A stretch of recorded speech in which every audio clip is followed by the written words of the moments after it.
నమస్కారం ఫ్రెండ్స్, నా ఇన్స్టాగ్రామ్ పేజ్కు మరి యూట్యూబ్ ఛానల్కు సుస్వాగతం. ఈరోజు నేను చెప్పబోయేది ఏంటంటే దావణಗೆರೆ బెಣ್ಣೆ దోశ. బెಣ್ಣೆ అంటే కన్నడలో వెన్న అని అర్థం.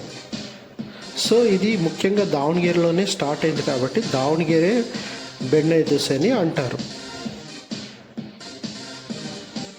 ఈ దోశను ఏ రకంగా ప్రిపేర్ చేస్తారనే దాని గురించి చెప్తాను. సాధారణ దోశను దానికి వెన్నని కొంచెం కలిపి మరి కొబ్బరి చట్నీతో దీన్ని ప్రిపేర్ చేస్తారు. దీని పిండి, బియ్యం, పప్పు, పఫ్డ్ రైస్ మొదలైన వాటిని మిశ్రమాన్ని కలిగి ఉంటుంది మరియు దీనిని కట్టెల పొయ్యి మీద తయారు చేస్తారు. ఇక్కడ చూస్తున్నారు చూడండి, కట్టెల పొయ్యి మీద తయారు చేస్తారు. దానివల్ల దీని టేస్ట్ చాలా న్యాచురల్గా ఉంటుంది, బాగా మాకు తినడానికి కూడా బాగా అనిపిస్తుంది. ఈ వెన్న దోశకి ఒక హిస్టరీ ఉంది. ఇది 1928లో స్టార్ట్ అయిందనమాట.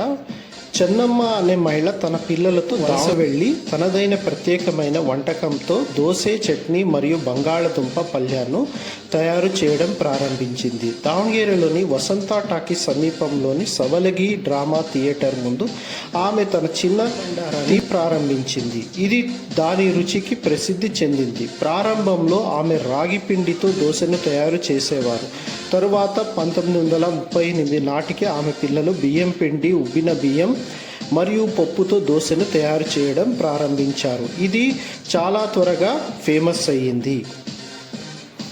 దీన్ని ఇప్పుడు చెన్నమ్మ కుమారులు శాంతప్ప మరియు మహాదేవప్ప కొనసాగించారు.